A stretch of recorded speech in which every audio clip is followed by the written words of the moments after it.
오늘 설교 제목은 힘있게 의지하라입니다. 힘있게 의지하라. 다윗은 그 누구와도 비교할 수 없을 만큼 많은 영광을 누렸던 사람입니다. 하지만 그런 영광 못지않게 위기도 정말 많이 겪었습니다. 오늘 본문도 그런 많은 위기들 중 한 장면을 보여주고 있는데요. 사울의 추격을 피해 도망다니고 있는 상황에서 요나단의 도움을 받게 되는 장면입니다. 저는 오늘 본문을 보면서 다시 한번 요나단이 너무 멋진 사람이라는 생각이 들었는데요. 요나단은 다윗을 그냥 도와주기만 했던 것이 아니라 굉장한 격려와 위로까지 해주었던 그런 사람이었다는 것입니다. 우리 인생길에도 이렇게 요나단과 같은 동반자가 있으면 너무나도 큰 복이 아닐까 생각이 듭니다. 오늘 본문을 보면 이 요나단이 아버지와 군사들의 눈을 피해 다윗을 몰래 만납니다. 그리고 요나단은 다윗을 향해서 두려워하지 말고 하나님을 굳게 의지하도록 격려를 하죠. 또 요나단은 장차 다윗이 왕이 될 것과 자신은 다윗 다음이 될 것을 단언하면서 자기 아버지 사울도 그 사실을 안다고 말합니다. 마치 하나님의 대언자처럼 위로와 권면을 하고 있는 것이죠. 정말 이런 사람이 하나님의 참종 아니겠습니까? 그래서 저는 요나단의 모습 속에서 선지자의 모습, 더 나아가 주님의 모습까지 보게 되는 것 같습니다. 요나단은 이렇게 도망 생활로 지쳐있던 다윗에게 용기와 확신을 주는 사람이었습니다. 저는 오늘 본문을 통해 우리 모두가 나를 향하신 하나님의 사랑을 다시 한번 확인했으면 좋겠다고 생각합니다. 요나단이 다윗에게 했던 일도 한마디로 말하자면 하나님의 사랑을 가르쳐주는 일이었습니다. 따라서 우리에게 가장 중요한 일은 그 어떤 것보다 먼저 하나님의 사랑을 깨닫는 일이라고 할 수 있습니다. 하나님은 어떤 존재일까요? 저는 최근에 이에 대한 답을 뜻밖의 한 드라마를 통해 얻을 수 있었는데요. 최근 여러 가지로 이슈가 되고 있는 더 글로리란 제목의 드라마였습니다. 보신 분들도 있겠지만 극중 하도영이란 인물이 있습니다. 큰 건설회사 대표이기도 하고 정말 많은 부와 권력을 지닌 그런 인물이었습니다.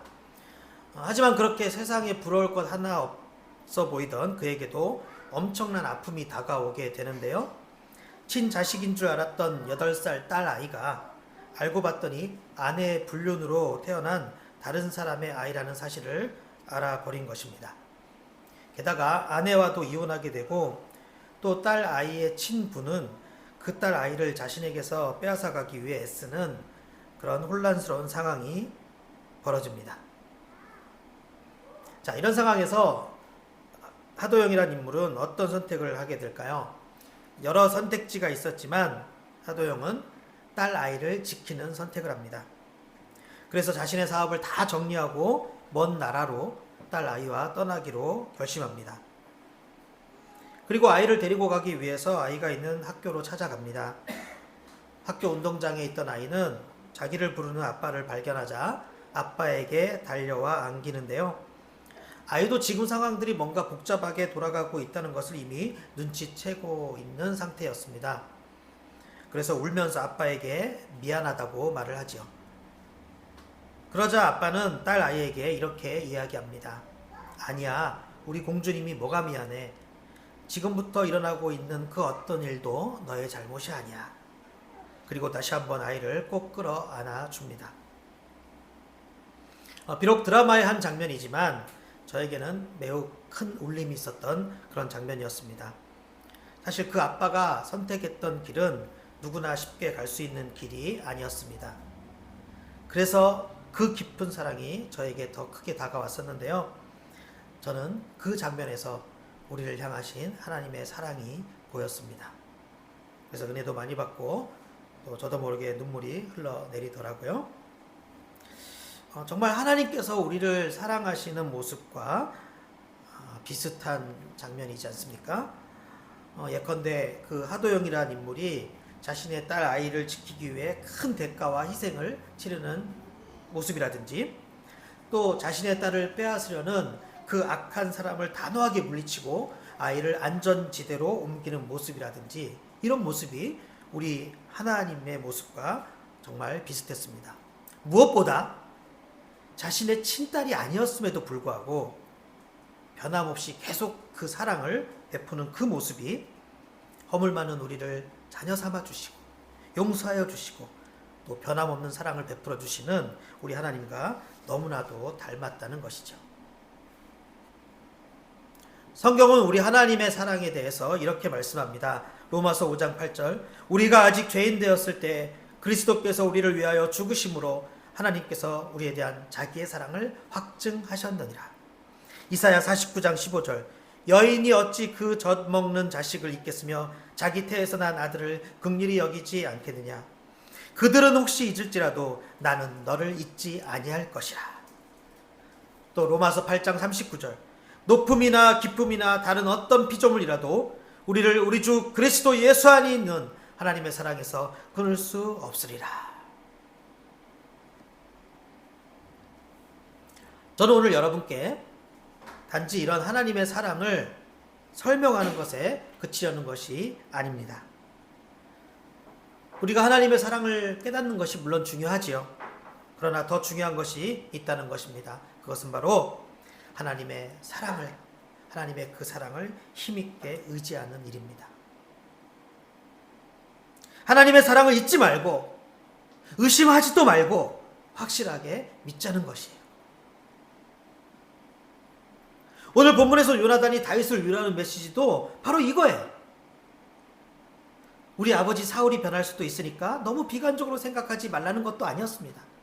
나 요나단이 끝까지 너를 도와줄 테니까 나를 믿어보라는 것도 아니었습니다. 뭐였죠? 다윗 너에게 기름 부으시고 너에게 약속하시고 너를 지금도 돌보시는 그 하나님을 힘있게 의지하라. 바로 이거예요. 사도행전 27장을 보면 바울이 그러므로 여러분이여 안심하라. 나는 내게 말씀하신 그대로 되리라고 하나님을 믿노라. 이런 고백을 담대히 하는 것을 볼 수 있는데요. 오늘 본문에서도 마찬가지로 지금 다윗도 바울처럼 그런 고백을 해야 된다는 것이죠. 나는 나를 도와주시겠다고 나한테 여러 가지 말씀해 주신 그 하나님의 뜻대로 그대로 될 것을 나는 믿는다. 사도 바울이 이렇게 고백했던 것처럼 다윗도 그런 믿음의 고백이 필요하고 그런 확신이 필요하다는 것을 요나단이 그것을 깨우쳐주고 있는 것이에요. 요나단이 다시 확인시켜주고 있는 거예요. 이미 하나님께서 다윗에게 말씀해 주신 내용들이 있지 않겠습니까? 요나단도 아는데 다윗이 그걸 몰랐겠어요? 그러니까 이렇게 말하잖아요. 너는 이스라엘 왕이 될 것이고 나는 너의 다음이 될 것을 내 아버지 사울도 안다. 무슨 뜻입니까? 너 빼고 다 아는 애? 지금 모든 사람이 다 알고 있는 사실을 당사자인 너가 그렇게 잊어버리고 그렇게 흔들려서 되겠느냐, 이렇게 말씀하는 거예요. 믿음이라는 것이 뭐 어마어마한 것을 붙잡는 게 아닙니다. 믿음이란 그저 이렇게 작은 것을 붙잡는 거예요. 작은 것. 하지만 그 결과는 어떨까요? 엄청나요.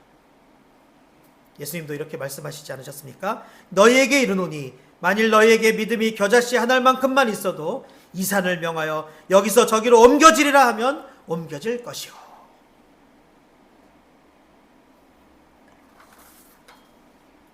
얼마 전 온누리교회 이상준 목사님의 이런 글을 보았습니다. 현실의 감각을 예리하게 만드는 것보다 더 중요한 것은 믿음의 감각을 견고하게 만드는 것이다. 귀한 말이지요. 우리는 대체로 현실을 보는 감각은 예민해요. 하지만 하나님의 약속에 대해서는 너무나도 둔감한 것을 보게 됩니다. 현실의 감각을 잘 만드는 것도 중요합니다. 그러나 그보다 더 중요한 것은 믿음의 감각을 잘 단련하는 거예요. 우리가 현실의 감각에만 매몰되어 있으면 제대로 살아갈 수 없습니다. 이 험한 세상에서 승리할 수가 없어요. 그렇기 때문에 이제는 바꿔야 한다는 것입니다. 우리가 지금 환경을 생각하는, 그 환경을 묵상하는 데 쏟아붓는 그 에너지를 앞으로는 하나님 약속의 말씀을 묵상하는 데 더 쏟아 부어야 한다는 것입니다. 여러분의 예민한 그 지혜로운 그 현실의 감각을 약속의 감각으로 바꾸시기 바랍니다. 현실에 대해서 고민, 좋은 말로 묵상이라고 한다면 그것을 주의 약속의 말씀을 묵상하는데 그쪽으로 전환시켜야 된다는 것이죠. 말씀을 정리하겠습니다. 이 주님의 약속을 붙잡고 주님을 굳게 의지한다는 것은 물론 쉽지 않아요. 그러니까 힘이 드는 것이죠. 그래서 이엠 바운즈 목사님도, 기도 시리즈 쓰셨던 이엠 바운즈 목사님도 이렇게 말씀하세요. 응답받는 기도에는 간절한 열망, 주의 약속을 꼭 붙잡는 힘, 그리고 평온한 기다림이 포함된다. 주의 약속을 꼭 붙잡는 힘, 그 힘이 우리에게 꼭 필요하다는 거예요. 응답받는 데 있어서는 기도도 중요하고 기다리는 것도 중요한데 그 중간에 뭐가 있어요? 기도했으면 그 주의 약속을 강력하게 붙잡는 그 힘이 필요하다는 것입니다.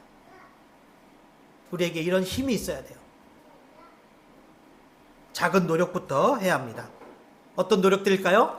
의심을 떨쳐버리려는 그런 노력. 그 약속을 자꾸 되새기는 그런 노력. 흔들릴 때마다, 불안할 때마다 말씀을 다시 펴고 내가 기도할 때 하나님 응답해 주셨던 것들, 주의 말씀에서 약속해 주시는 그런 내용들, 이런 것을 자꾸 되새기고 자꾸 반복적으로 보는 거예요. 이런 노력이 우리에게 필요하다는 것입니다. 이것이 바로 하나님을 힘있게 의지하는 일이에요. 우리 모두 말씀 묵상으로 또 기도로 하나님을 힘있게 의지하는 일을 부지런히 해나갔으면 좋겠습니다. 그러면 실패하지 않는 복된 인생이 될 것입니다. 보다 더 큰 은혜를 누리게 될 것입니다. 우리 모두미들 모두가 흔들리지 않는 정말 담대한 믿음의 사람들이 될 수 있기를 예수님의 이름으로 축원합니다.